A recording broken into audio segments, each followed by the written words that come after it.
एउटा श्रमिक विदेशमा केही वर्ष श्रम खर्चिएर नेपाल फर्कदा पैसा मात्र ल्याएको हुँदैन। उसले त्योभन्दा बढी सिप, अनुभव, श्रमप्रतिको सम्मानको धारणा, आत्मविश्वास, स्वदेशमै केही गरौँ भन्ने हुटहुटी, धैर्य र आशा पनि सँगै ल्याएको हुन्छ। तर स्वदेशमा त्यसको सही सदुपयोग कसरी गर्ने भन्ने बारे चाहिँ भेउ हुँदैन। न त उसलाई उद्यमशीलतासँग जोड्ने कुनै असङ्गठित सङ्गठित निकाय नै छन्। स्वस्फूर्त रूपमा कोही कसैले कृषि, पशुपालन वा सेवा क्षेत्र मार्फत उद्यमशीलतामा प्रवेश गरे पनि उसका लागि उपयुक्त बजारीकरणको समस्या छ।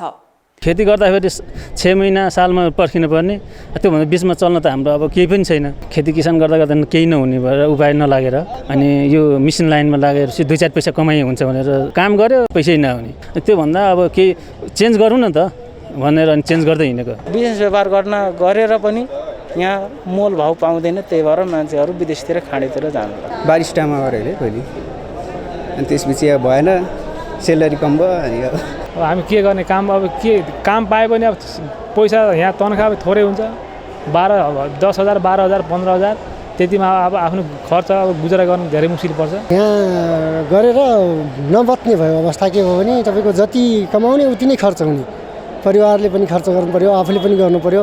आजभोलिको अब भनौँ न फेसिलिटी केही गर्नै नपुग्ने। यहीँ बस्छु, यहीँ केही गर्छु भन्ने सोचेको थियो, तर अब हालमै उसको बुवालाई क्यान्सर भयो र उसँग त्यो बुवाको उपचार गर्ने पैसा पनि भएन क्या। अनि त्यसपछि ऊ चाहिँ यहाँ बसेर नसकिँदो रहेछ, बरु विदेशै जानु ठिक छ भनेर अहिले विदेशको लागि ट्राई गर्दैछ।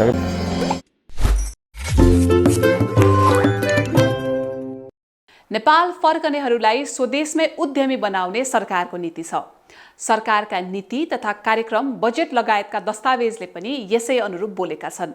सरकारले ब्याङ्कहरू मार्फत बिना धितो वा सहुलियत ऋण दिने गरेको छ। केही सङ्घ संस्थाहरूले उद्यमशीलतामा सहयोग गर्न विभिन्न सहयोग र सहुलियत दिने बताउँछन्। तर स्वदेश फर्किने धेरै श्रमिकहरूलाई भने यी पुनरेकीकरण र उद्यमशीलताका कार्यक्रमबारे थाहै हुँदैन। आफ्नै जोडबलले केही गर्न चाहे पनि सरकारी सहुलियत त परै जाओस्, न्यूनतम समर्थित मूल्यको बजार पाउन पनि हम्मै पर्छ। आउनुहोस् आज यसै विषयमा कुरा गरौँ।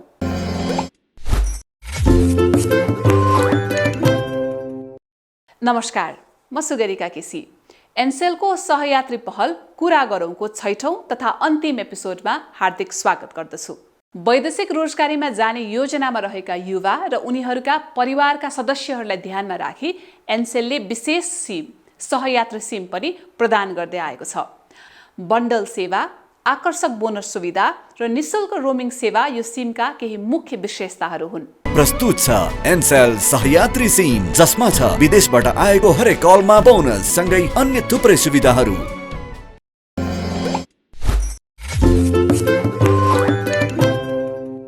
एकातिर नेपाल फर्कने श्रमिकहरू स्वदेशमा उपलब्ध स्रोत र अवसरबारे अनभिज्ञ छन्। त्यसै गरी उनीहरूलाई स्थानीय श्रम बजारमा आकर्षित गर्ने खालका पर्याप्त कार्यक्रमहरूको पनि अभाव छ। उनीहरूको पुनर्स्थापना सम्बन्धमा राज्यबाट पर्याप्त नीतिहरू जारी हुँदाहुँदै पनि त्यसलाई कार्यान्वयन गर्ने संयन्त्रहरूको अभाव छ। भएका संयन्त्रहरू बीच पनि सहकार्य नहुँदा ठोस उपलब्धि हासिल गर्न भने सकिएको छैन। यी सबै व्यथितिहरूबाट श्रमिकको विदेशबाट फर्कदाको जोश, जाँगर र उत्साह मरेर जान्छ।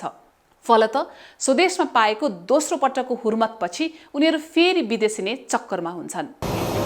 वैदेशिक रोजगारमा गएका मध्ये 12% श्रमिक अझै राम्रो अवसरको खोजीमा स्वदेश फर्कने गरेका छन्।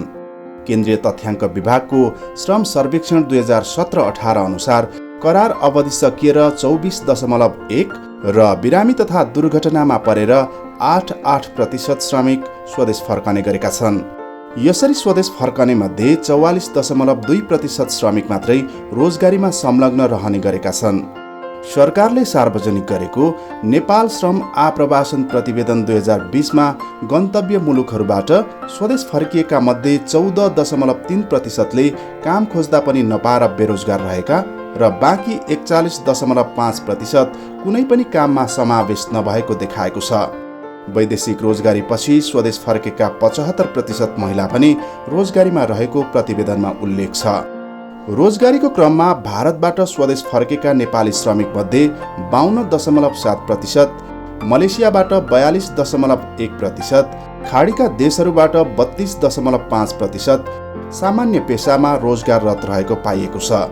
यसैगरी स्वदेश फर्केका मध्ये लगभग 15.1%ले मात्र विदेशमा आर्जन गरेको सिप अनुसार स्वदेशमा रोजगारी पाएको देखिन्छ। अर्थात् विदेशमा हासिल गरेको सिप स्वदेश फर्कँदा कमै उपयोग भएको देखिन्छ। नेपाल फर्किएका युवा मध्ये 43.8% श्रमिकहरू नेपालको श्रम बजारबाट बाहिर रहेको प्रतिवेदनमा उल्लेख छ। वैदेशिक रोजगारीबाट फर्केका युवा उच्चतम रोजगारीको क्षेत्रमध्ये निर्माण व्यवसायमा 28.4%, कृषि, वन र मत्स्यपालन व्यवसायमा 20%, थोक र खुद्रा व्यापार, मोटर तथा मोटरसाइकल मर्मत व्यवसायमा 14% रोजगारीमा रहेको देखिन्छ। त्यस्तै निर्माण क्षेत्रमा वैदेशिक रोजगारीबाट नेपाल फर्किएर रोजगारीमा रहेका मध्ये 75% जागिरमा संलग्न रहेको पाइएको छ। 1/4 नियमित श्रमिक नलगाई स्वरोजगार रहेका छन्। बाँकी 7% कम्तीमा 1 जना तलबी श्रमिक लगाएर रोजगारदाताको रूपमा स्वरोजगारमा रहेको देखिन्छ।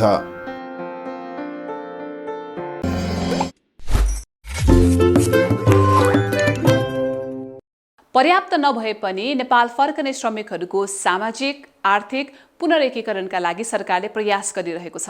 यसै गरी विदेशबाट फर्कने श्रमिकहरू आफ्नै पहलमा समेत स्वरोजगार वा उद्यमी बन्ने गरेको पाइन्छ। मेरो नाम सानो लाक्पा तामाङ हो।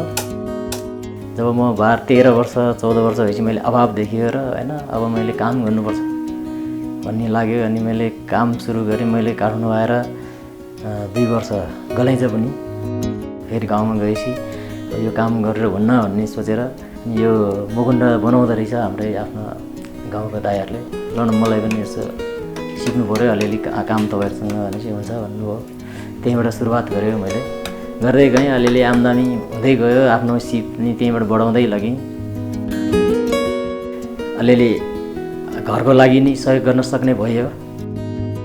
यहीबाट नै सबै आर्थिक सम्पन्न हुने अवस्था देखिएन हैन।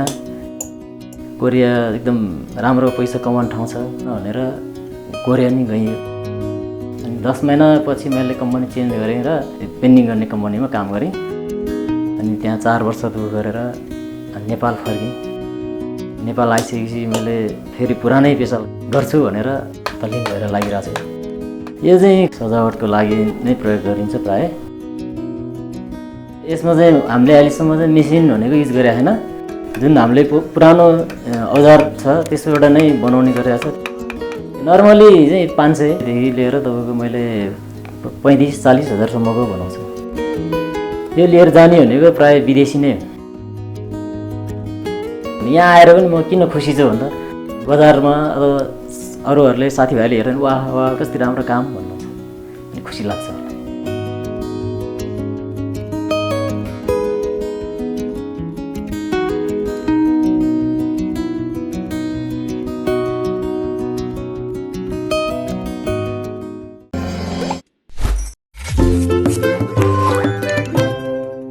वैदेशिक रोजगारबाट फर्केका कामदारहरूले विदेशमा सिकेको सिप, आर्जन गरेको पुँजी र अनुभवलाई स्वदेशमा सामाजिक, आर्थिक क्षेत्रमा लगाएर उनीहरूलाई कसरी पुनर्स्थापना गर्न सकिएला, यस विषयमा कुरा गर्न हामीले श्रम, रोजगार तथा सामाजिक सुरक्षा मन्त्रालयका प्रवक्ता एवं सहसचिव डन्डुराज घिमिरे र सुरक्षित आप्रवासनका लागि राष्ट्रिय सञ्जालका संयोजक स्वर्णकुमार झालाई स्टुडियोमा बोलाएका छौँ।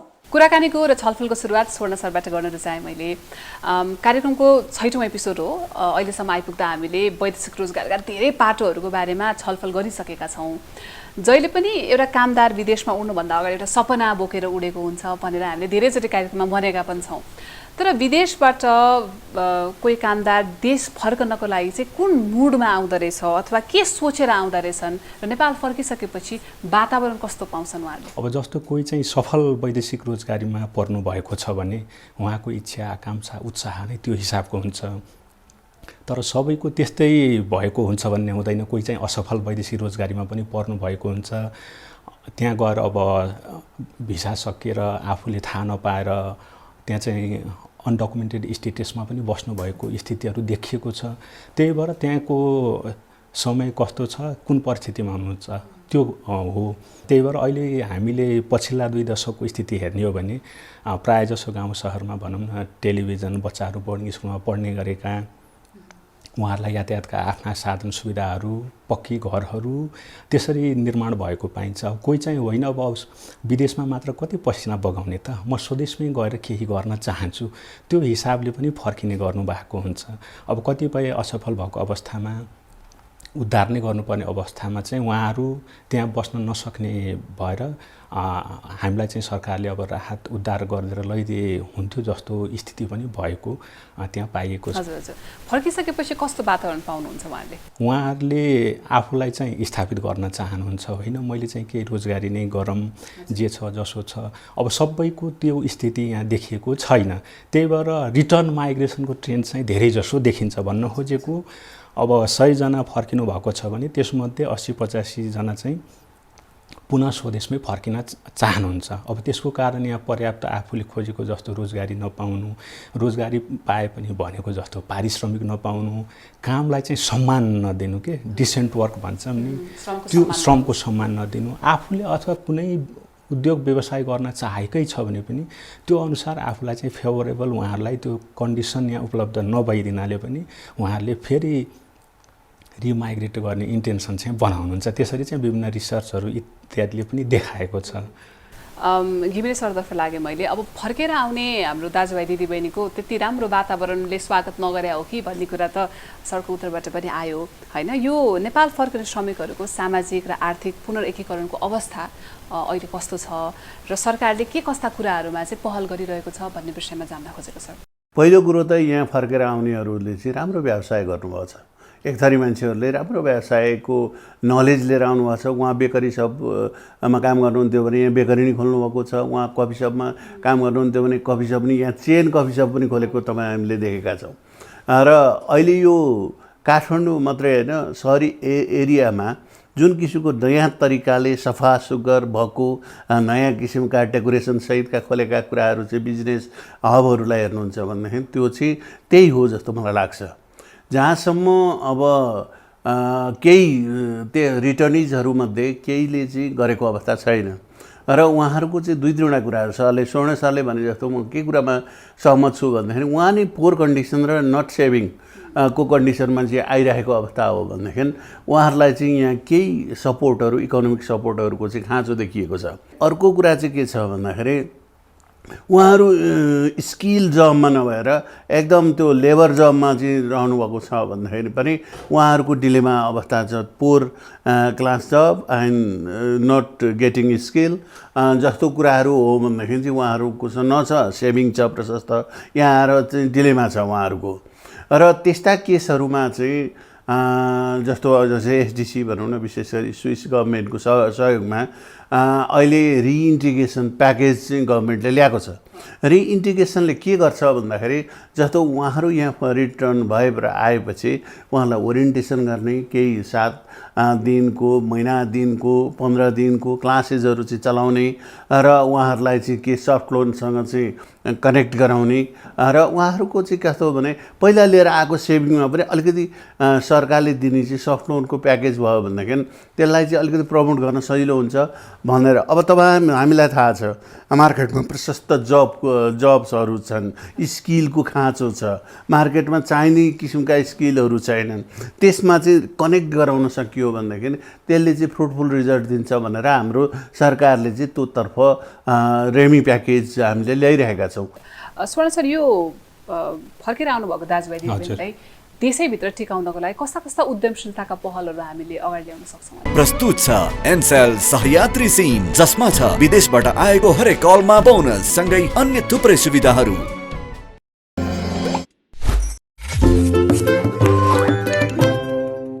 फर्केर आउनुभएको दाजुभाइ दिदीबहिनीलाई देशैभित्र टिकाउनको लागि कस्ता कस्ता उद्यमशीलताका पहलहरू हामीले अगाडि ल्याउन सक्छौँ? अब सर्वप्रथम त मैले स्किललाई जोड दिन चाहेँ, होइन? अब यहाँबाट अब कतिपय त स्किल लिएरै जानुभएको हुन्छ, त्यहाँ काम गरेर फर्केर आउँदा पनि स्किल सिकेर आउनुभएको हुन्छ।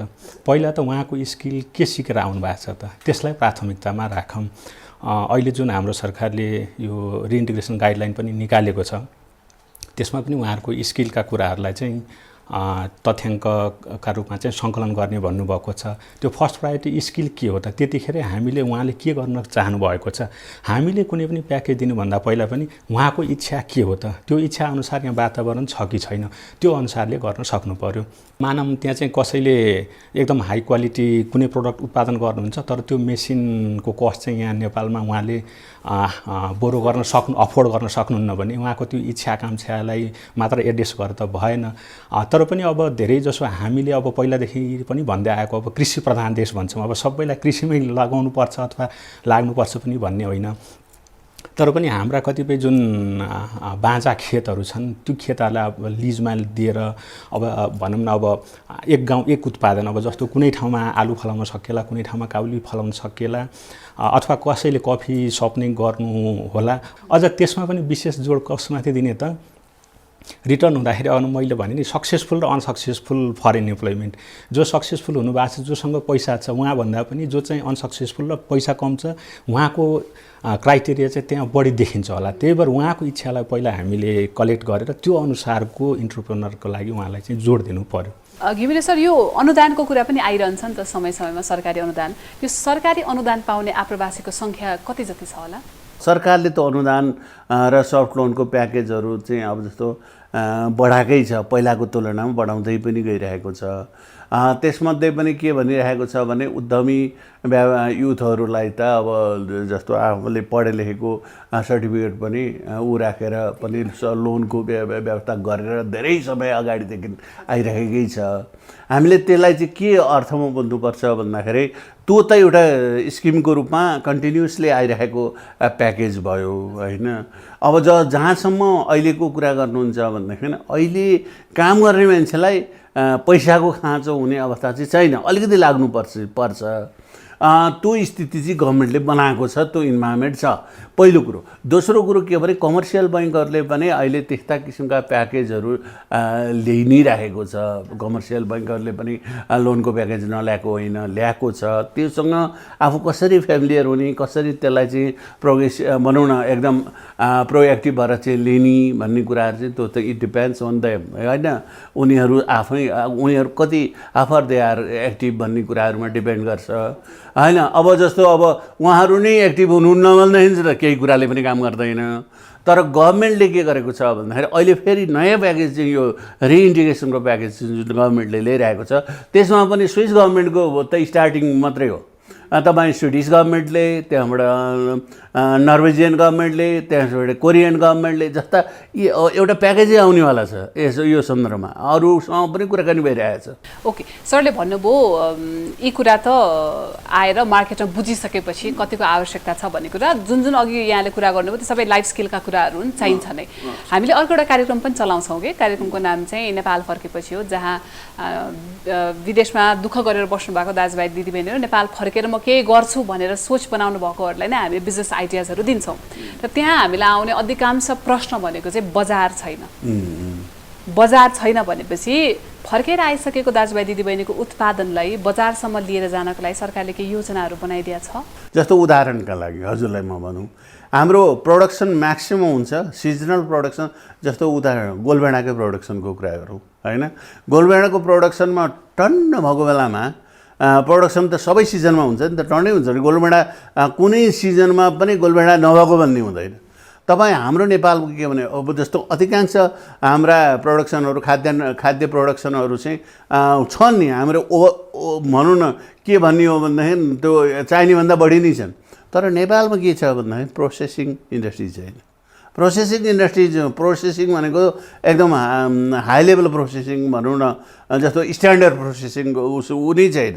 हामीले सबै त्यो प्रोसेसिङ गरेर इन्डियाबाट आइरहेको छ। सबै कुराहरू चाहिँ र मेटेरियल्स उता जान्छ अनेरै आइरहेको छ, सबै कुरा त्यो भइरहेको छ। र हामीले त्यो प्रोसेसिङ इन्डस्ट्रीमा चाहिँ अलिकति स्ट्यान्डर्डाइज गर्नु जरुरी छ र त्यतातिर हामी गइरहेका छैनौँ, त्यतातिर लानु जरुरी छ। सरकारले त्यो सन्दर्भमा सोचेको छ यो गर्नुपर्छ। प्रोसेसिङ इन्डस्ट्रीलाई चाहिँ हाम्रो आर्थिक ऐनले चाहिँ के गरेको छ भन्दाखेरि तपाईँहरूले चाहिँ कर छुटकै व्यवस्था गरिदिएको छ होइन। कर छुटकै व्यवस्था गरेको छ। एग्रिकल्चर प्रोसेसिङ इन्डस्ट्रीहरू जसले राख्छ कर छुट मिडियम स्तरकासम्मका हामी त एकदम कर्पोरेट इन्डस्ट्रीलाई मात्रै ट्याक्स लाउँछौँ, अरूलाई लाउँदैनौँ भनिरहेको छ होइन। अब छ त गभर्मेन्टले, अब त्यो पढ्नु पऱ्यो, बुझ्नु पऱ्यो, जान्नु पऱ्यो, यो राम्रो रहेछ, पोटेन्सियल रहेछ भन्ने कुराहरू। अब नेपालमा कृषि फार्महरू चाहिँ गरिन्छ, कृषि फार्म गरिन्छ, जस्तो अब धान खेती, गहुँ खेती हो, यो ट्रेडिसनल बालीहरू त छन्, त्यो पनि चाहिन्छ। तर कतिपय यस्तो ठाउँ छ जुन ठाउँमा चाहिँ अर्कै किसिमको खेतीको जरुरी छ, होइन, अर्कै खेतीको त्यो हाई भ्यालु क्रप्स चाहिँ लाएर, हाई भ्यालु चाहिँ फ्रुट्सहरू चाहिँ लाएर त्यस्ता ठाउँमा त्यही किसिमको माटो सुहाउँदो किसिमको लाउने हो भने पनि त्यो हुन्थ्यो। व्यावसायिक खेतीको जरुरी छ, त्यहाँ व्यावसायिक उसको जरुरी छ। जस्तो अब फार्म भन्छौँ हामी, 2टा गाई, 4वटा बाख्रा, 10वटा कुखुरा राखेर फार्म भन्छौँ हामी, नमुनाको फार्म। हामी व्यावसायिक ढङ्गले क्रेजी भएर लाग्नका लागि खै के हो हामीले उही इस्टाब्लिस गर्छौँ, जाँगरलाई इस्टाब्लिस गर्छौँ, अनि 5-7 महिना पछाडि त्यसलाई चाहिँ छोडिदिन्छौँ। फेरि सस्टेनेबिलिटी छैन, अनि राख्छौँ, त्यो मरेको पनि होइन, हेर्नुहोस्, ऊ पनि होइन, के होइन। तर हामी कन्टिन्युएसन गर्दैनौँ, कन्टिन्युटी छैन, कम्प्लिट वर्क छैन। प्यासनेट हुनु पऱ्यो के जेमा पनि गर्दाखेरि, हङ्ग्री टु वर्क हुनु पऱ्यो, होइन, डिसिप्लिन हुनु पऱ्यो, त्यसमा कन्टिन्युएसन हुनु पऱ्यो। व्यक्तिको स्वदेशमा आइसकेपछिको कामप्रतिको लगाव अलिकति घटेको हो कि भन्ने कुरा पनि यहाँले ल्याउनु भयो। हुन्छ, स्वर्ण सरलाई सोध्न खोजेको मेरो अर्को प्रश्न चाहिँ के हो भने, यो नेपाल फर्कने आप्रवासी दाजुभाइ दिदीबहिनीहरूको अर्को गुनासो चाहिँ के हो भने, सरकारबाट त्यति खासै सहयोग हामीले प्राप्त गरेका छैनौँ, झन्झटिलो प्रोसेसहरू धेरै छन्, विशेष गरेर सहयोगै पाएका छैनौँ भन्नुहुन्छ नि, यसको कारण चाहिँ के जस्तो लाग्छ यहाँलाई? यसको कारण चाहिँ सबभन्दा पहिलो त हामीले एक्सेस टु इन्फर्मेसन भन्छौँ। अब सरकारले जे सुविधा निकालेको छ त्यो निकालेको सुविधा सम्बन्धी सूचना उहाँहरूसम्म कतिको पुगेको छ, त्यो सूचना उहाँले कतिको बुझ्नु भएको छ र त्यो प्रक्रियालाई कतिको बुझ्नु भएको छ, त्यस पछाडि त्यो प्रक्रियालाई उहाँ आफैले पुरा गर्न सक्नुहुन्छ कि सक्नुहुन्न। इनकेस अरू मार्फत, मिडिएटर मार्फत त्यो प्रक्रिया गराउँदा त निश्चय नै अब झन्झटिलो मान्ने, तलमाथि हुने ती कुराहरू पनि हुन सक्छन्। त्यही भएर पहिला त एक्सेस टु इन्फर्मेसनकै कुराहरूसँग चाहिँ आफैले गर्नु पर्यो। अब अहिले त अब स्थानीय निकायसँग पनि अब कतिपय हाम्रा वैदेशिक रोजगार सम्बन्धी सेवा सुविधाहरू गएका छन्, उहाँहरू मार्फतै सूचनाहरू हामीले सम्प्रेषण गरेर त्यसरी प्रवाह चाहिँ गर्न सक्छौँ। अब जस्तो कुनै भनौँ न रिटर्नी हाम्रा श्रमिक दाजुभाइहरूले नेपाल आएर केही कुरा उत्पादन गर्नुभयो भने अघि नै यहाँको प्रश्नमा चाहिँ मार्केटको एक्सेस छैन। त्यो किन भन्दाखेरि मार्केटमा एक्सेस नभएको पनि हो, अर्को हुँदाहुँदै पनि हामीसँग च्यालेन्ज छ। किन भन्दाखेरि हामीले निकालेको प्रडक्ट हाम्रा अरू छिमेकी मुलुकहरूको प्रडक्टसँग चाहिँ कम्पिट गर्न सक्दैन। हामीले 2 रुपियाँ लागतमा कुनै सामान उत्पादन गऱ्यौँ भने हामीले त्यही सामान घर बसी 1 रुपियाँ 50 पैसामा पाइरहेका हुन्छौँ। त्यही भएर त्यो 50 पैसा हामी फाल्न पनि चाहँदैनौँ। त्यहाँखेर स्वदेशी उत्पादनलाई बढावा दिउँ भन्ने हाम्रो कन्सेप्ट पनि जाँदो रहेछ, जहाँ पनि इकोनोमी म्याटर्स भन्छ नि। अनि अर्को कुरो भनेको यसमा हाम्रो स्थानीय निकायले पनि अलिकति चासो दिनु हो भने यसलाई सकारात्मक रूपले लान सकिन्छ। जस्तो मानौँ कृषिजन्य उत्पादन हामीले गऱ्यौँ, हामीले गरेको उत्पादनलाई कमसेकम कृषि बजार व्यवस्थापन गर्नका लागि एकीकृत रूपले हामीले घर दैलोसम्म पुगेर उहाँहरूको उत्पादनलाई सङ्कलन गर्ने, त्योलाई बजारसम्म भनौँ न पालिकाले नै पुर्याइदिने, अथवा त्यो नबिकेको खण्डमा तपाईँले उत्पादन गरेको यो सामानको यति समर्थन मूल्य हामी दिन्छौँ नै, त्यो भन्यो भने त हामी भनौँ न जो उत्पादक कृषक वर्ग छौँ अथवा रिटर्नीहरू उहाँहरूलाई त ढुक्क हुन्छ नि, मैले फलाएको सामानको यति मूल्य चाहिँ पाउँछु। होइन भने हामीले धेरै सुनेका पनि छौँ, गोलबेडा 2 रुपियाँ किलो सडकमै फालेर कुहिएको छ दुध, हामीले क्यानका क्यान पोखेका छौँ। तर त्यही कुरो काठमाडौँसम्म आउँदाखेरि हामीले 80 देखि 100 रुपियाँसम्म तिर्न परेको छ। होइन त्यही 40 रुपियाँ हामीले ती गाउँमा उहाँलाई दिने हो भने त त्यसले पनि एउटा मोटिभेसन चाहिँ दिँदो रहेछ। अनि नेपालकै सन्दर्भमा केही पालिकाहरूले त्यो सुरुवात गर्नुभएको रहेछ। किन भन्दाखेरि हामीले मुख्यमन्त्रीज्यूहरू प्रदेशसँगको कार्यक्रम र स्थानीय पालिकासँगका केही मेयरज्यूहरूसँग राखेर एउटा कार्यक्रम चलाएका थियौँ भर्चुअल। त्यसमा कतै कतैबाट चाहिँ मेयर साहबहरूले हामीले हाम्रो पालिकामा यस्तो मोडेल चाहिँ अपनाएका छौँ भन्दाखेरि हामीलाई पनि अलिक खुसी महसुस भयो कि त्यही मोडेलमा जाने हो भने त लगभग ती समस्या थोरै पनि निराकरण हुन सक्छ कि बजारलाई त्यसरी जोड्न सकिएला है। अर्को यो विदेशबाट फर्केर स्वदेशमै स्वतस्फूर्त उद्यम गर्नको लागि यहाँले देख्नुभएका समस्याहरू? सर्वप्रथम त अब आफूसँग क्यास नै चाहियो, क्यास कस्तो छ, त्यस पछाडि स्किलका कुरा आउँछन्। अनि हामीले भनौँ न लङ भिजनका साथ बिजनेसहरू गर्ने प्लान गरेका हुँदैनौँ। अब आज गर्यो भोलि 1 वर्ष चलायो, त्यसपछि फेरि आफ्नो मोटिभेसन के हुन्छ हराएर मान्छे फेरि विदेश जान चाहनुहुन्छ। अर्को भनेको प्रक्रियागत हडलहरू, जस्तो बिजनेस स्टार्ट गर्नको लागि पनि त हामीले कतैबाट अनुमति लिनु पर्यो, लाइसेन्स लिनु पर्यो, नगर महानगरपालिका पुग्नु पर्यो, ती कागजी प्रक्रियाहरू, त्यसमा अब कन्सेसनका कुराहरू, अब जस्तो महिलाकै नाममा पनि दिँदाखेरि कतिपय ठाउँमा राजस्व छुटका कुरा आउँछन्, त्यसरी पनि सहुलियत लिन सकिन्थ्यो होला, ती कुराहरूको अभाव हुन्छ। यही प्रक्रियागत झन्झट र जानकारी प्राप्त नहुने हुनाले उहाँहरू चाहिँ हिचकिचाउनु हुँदो रहेछ। अर्को त्यसपछि भनेको हाम्रो मुख्य भनेको पोलिटिकल अनस्टेबिलिटी। हामी छिनछिनमा सरकार फेर्छौँ, मन्त्रालयमा मन्त्रीज्यू फेरिनुहुन्छ, मन्त्रालयमा पोलिसिकल नीतिगत जसले नीति निर्माण गर्नुहुन्छ उहाँहरू सर्व भइराख्नुहुन्छ। अनि ती कुरा बुझाइहरू अनि आफूलाई भविष्यसम्म त्यसरी टिकाउन अप्ठ्यारो परेको हुनाले फेरि ब्रेन ड्रेन हुन्छ कि त्यो, चाहे पढ्ने जमातमा होस् फर्दर स्टडीको लागि अथवा हामी जो फर्केर आइरहेका छौँ उहाँहरूलाई पनि त्यो समस्या चाहिँ ग्रसित हुनुहुन्छ। एकदम प्र्याक्टिकल समस्याहरू नै तपाईँले उजागर गर्नुभयो यहाँनिर। सर, अब यो हाम्रा नीति तथा कानुनी संरचनाहरू चाहिँ श्रमिकको सामाजिक सुरक्षाको विषयमा केन्द्रित हुन सकेका छैन भन्ने गुनासो छ। प्रस्तुत छ एनसेल सहयात्री सिम, जसमा छ विदेशबाट आएको हरेक कलमा बोनस सँगै अन्य थुप्रै सुविधाहरू।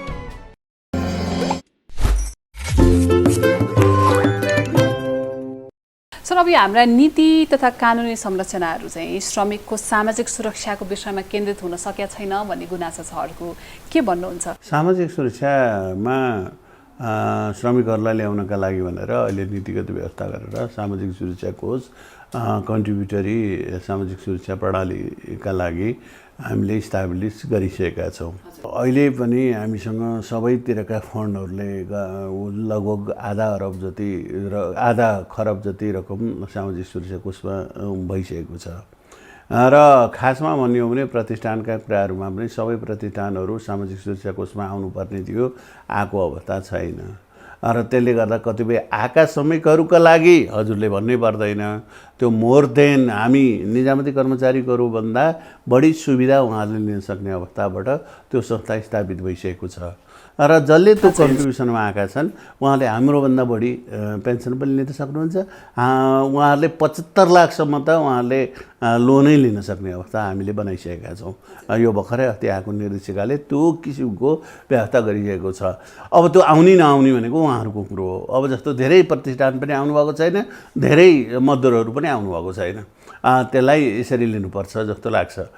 अब जाँदा जाँदै सर, कोही व्यक्तिले अब मलाई पुग्यो विदेशको बसाई, मेरो सपनाहरू सायद अब म नेपालै गएर पुरा गर्न सक्छु अथवा म घर परिवार भठामै गएर बस्छु भन्ने मनस्थिति बनायो भने तपाईँ कसरी स्वागत गर्न चाहनुहुन्छ उहाँलाई नेपालमा? सर्वप्रथम त म भनौँ न सरकारीको पहल भयो अहिले, जुन धेरै लामो समयदेखि हामीले कुरा गऱ्यौँ, हाम्रो कानुनमा पनि लेख्यौँ रिइन्टिग्रेसनका कुराहरू।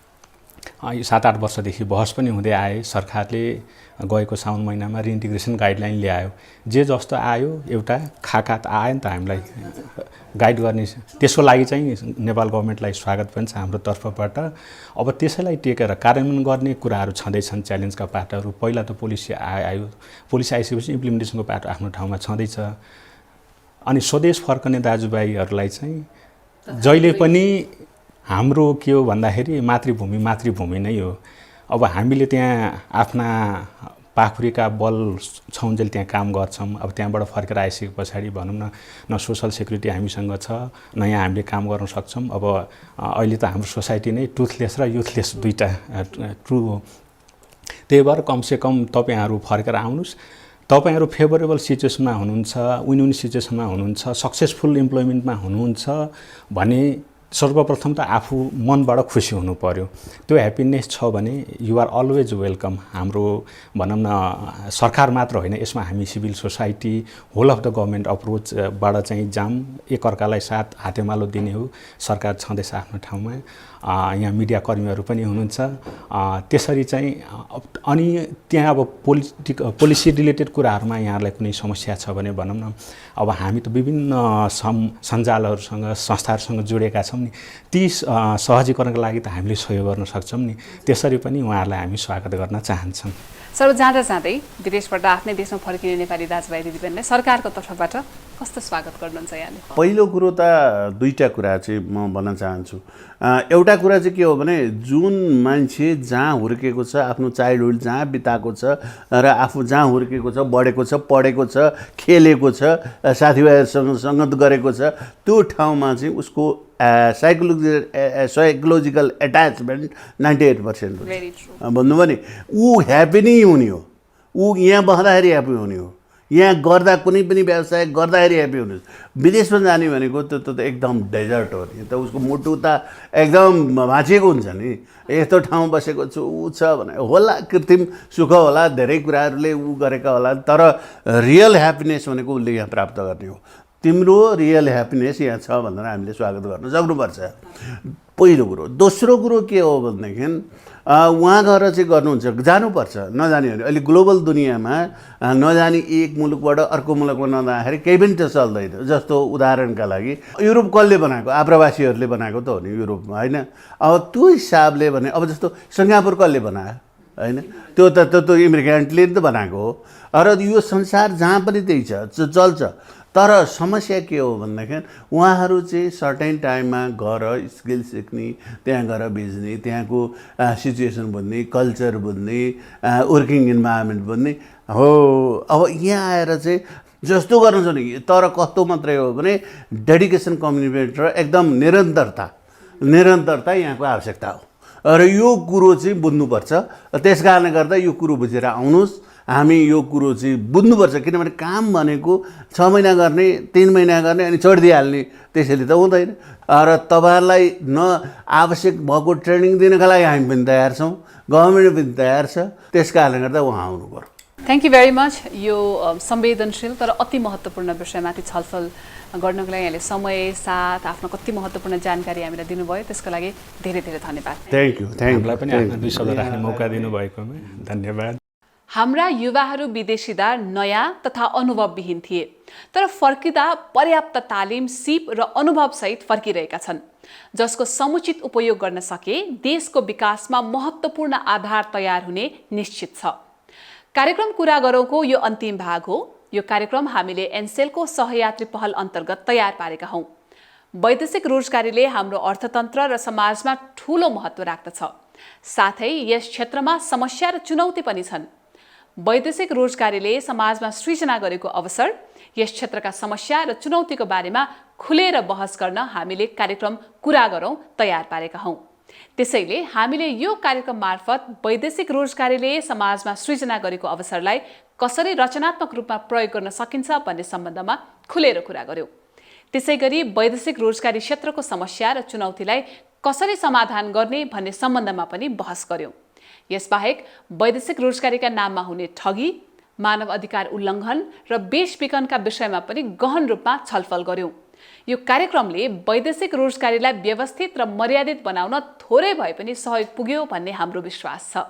यो कार्यक्रम निर्माण गर्दा सहयोग पुर्याउन हुने नेपाल सरकार, श्रम तथा रोजगार मन्त्रालय, वैदेशिक रोजगार विभाग, वैदेशिक रोजगार बोर्ड लगायतका सबैलाई धन्यवाद दिन्छौं। वैदेशिक रोजगारीलाई सुरक्षित, व्यवस्थित र मर्यादित बनाउने हाम्रो प्रयास जारी रहनेछ। हस्त, नमस्ते। बाबु त्यति टाढा कहाँ र आमा, तपाईसँगै सधैँ। अब आफ्नो विदेश जाने सपनालाई अगाडि बढाउनुहोस् सहयात्री सिमको साथ। आमा म आइपुगे है, जसमा छ 15 मिनेटको निशुल्क रोमिङ सेवा। आमा आजबाट मेरो काम सुरु भयो है। ए हो, आफ्नो ख्याल राख है बाबु। विदेशबाट आएका हरेक कलमा बोनस र अन्य थुप्रै सुविधाहरू।